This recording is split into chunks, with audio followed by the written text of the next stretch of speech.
शुभ अपराह्न हो। आज के लिए समावेशे शोरिक हुए कोलकाता मनुष्य मोदी तकते परे हमें अत्यंत खुशी हुई छे।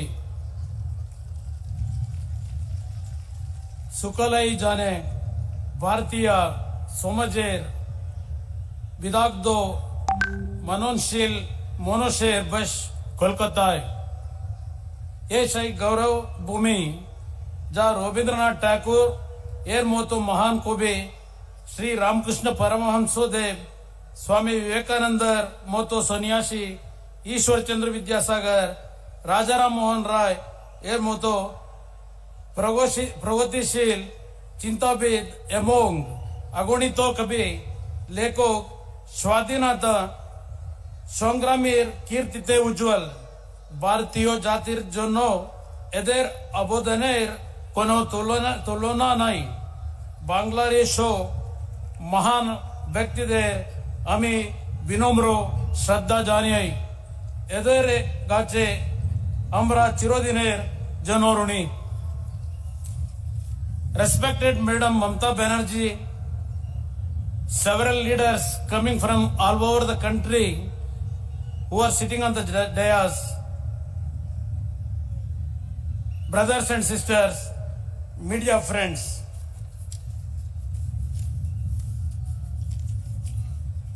It is indeed a great opportunity to share this dais with Madam Mamata Banerjee.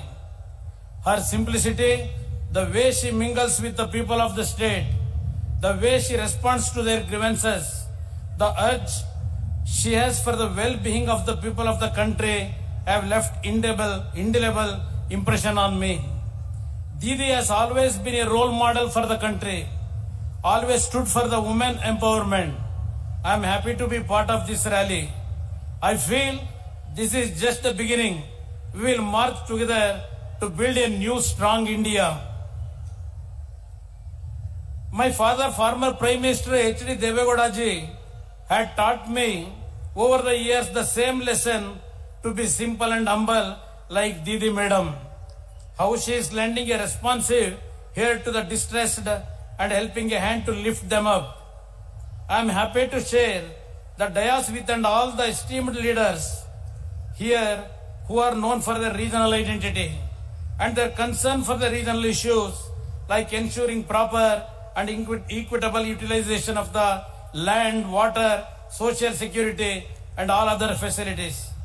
During these 7 decades of Indian politics history, we have witnessed and seen the emergence of strong regional parties who have played a strong role in protecting the interests of their own state and also understanding the emotion of their people.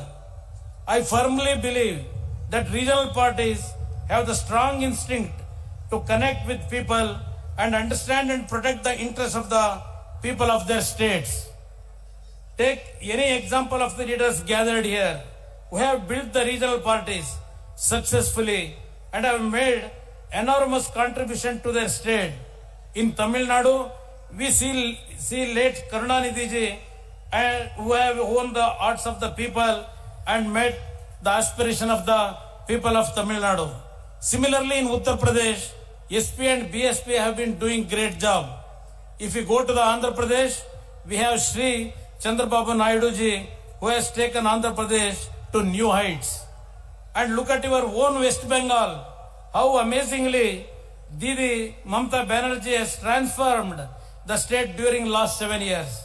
She has empowered West Bengal women. Be it Farooq Abdullah ji, Sharad Pawar ji, Kejriwal ji, or any leader present here, they built the party on strong support from grassroots level. All the leaders of regional have strived to protect the interests of their states. Hence, now I believe it is in the hands of the regional parties gathered here who will be inspired by this huge gathering and join hands with us for the future of the country, the people, their hopes. India is on the crossroads in terms of politics, socio-economic development, the functioning of the federal system and what not, everything. India is one of the strongest democracies in the world. Unity in diversity is the unique future which binds the people of this great country, which has been amply protected by the Constitution. But today, we are witnessing a system where, ironically, our democratic government is headed by an undemocratic, anti-constitutional leaders in the center who does not respect or respond to the people's aspiration. The moves such as demonetization, playing politics in development, dictatorial attitude, not responding to the problems of the farmers have disappointed all of us and the people of the country as well. Despite organized vehemental opposition, demonetization was imposed claiming to check black money to prevent circulation of fake note, etc. During this period, the most hit was the poor. They had to struggle for their meager wages. Buying food had also become difficult for them. The entire rural economy got collapsed because they were not aware of the changes demonetization would bring. But people in power never listened to their plight. Did this move bring any reform? No. It was like getting rats by digging hills, as a famous proverb. The GST implementation has been such that states have lost the ability for resource mobilization, and this has in turn affected our planning of welfare schemes for the downtrodden. This system has curbed the freedom of the state to plan programs based on people's need, which are specific to each state. It is really unfortunate that the union government has turned blind and deaf to the plight of the common man. The irony is that though the states understand their problems, their hands are tied. They were made to be mute spectators. This is not a healthy sign in the largest democracy like ours. The whole federal system, which was woven strong between the states and the center, is slowly being torn out with such unplanned moves. If you take my own experience, I had announced in the budget about the crop loan waiver, which we were implementing it successfully now. I held meeting with commercial banks, which consists of mostly nationalized banks that come under the government of India. In the beginning, banks agreed to extend one-time settlement scheme for farmers' crop loans as they do for sick industries and business houses. But later, they backed out. This is the clear indication of the BJP government plot to make this scheme a failure. But who is the sufferer here? Poor farmer, who is struggling to make his living out of agriculture. Then Honorable Prime Minister describes loan waiver scheme a cruel joke on farmers without knowing the facts. We have implemented the scheme with such transparency that the whole process is online and anyone can check about the facts. Honorable Prime Minister repeatedly criticized and saying that government of Karnataka issuing notices to farmers instead of waiving loans. But the fact is, government of Karnataka is waiving off the farmers' loans, whereas the nationalized banks are issuing notices to farmers. Honorable Prime Minister is aware of this, but wants to mislead the people. This union government favors big industrialists, businessmen in terms of incentives, tax rebates, subsidies, and many other facilities. But the farmers are treated differently. The farmers, Annadata, are left in the cold. One more annoying development during last 5 years is democracy being reduced merely to a number game. On one hand, BJP makes a resolution to fight against corruption in its national executive, and on the same day, the same BJP encourages horse trading in Karnataka. This shows the double standard of the BJP.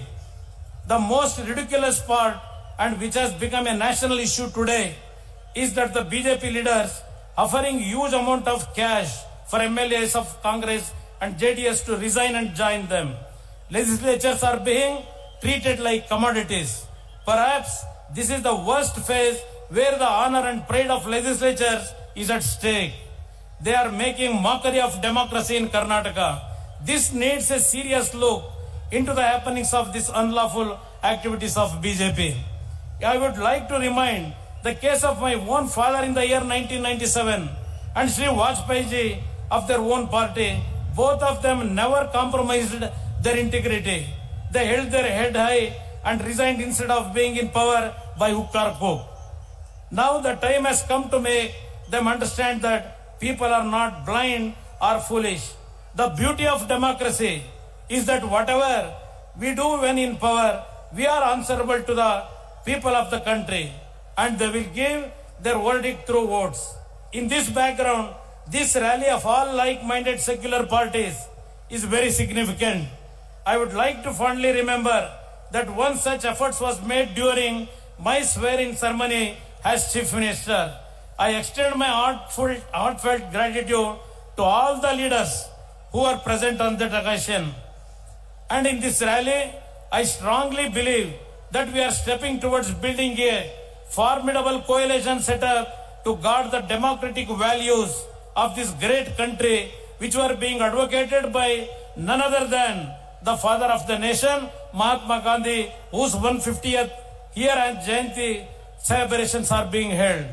I urge all the non-BJP leaders to join hands together and to root out BJP, which gave the country non-democratic, anti-constitutional and non-responsive administration. Let us show them that BJP is merely a paper tiger. We, the regional parties, are the only ones which can understand and fulfill the aspiration of the people. Let us build a nation, as Gurudev Rabindranath Tagore said, where the mind is without fear, there the head is held high. Let us come together and show them our strength and accomplish our endeavor to make people live a life with dignity. Before concluding, I would like to thank Madam Mamata Banerjee and other distinguished leaders present here for giving me an opportunity to air my views to this august gathering. I hope we will go a long way together for the noble cause of nation building. Thank you, one and all. Jai Hind. Thanks a lot to Mr. Kumar. ಈ video ನಿಮಗೆ ಇಷ್ಟವಾದಲ್ಲಿ like ಮಾಡಿ, share ಮಾಡಿ, subscribe ಮಾಡಿ.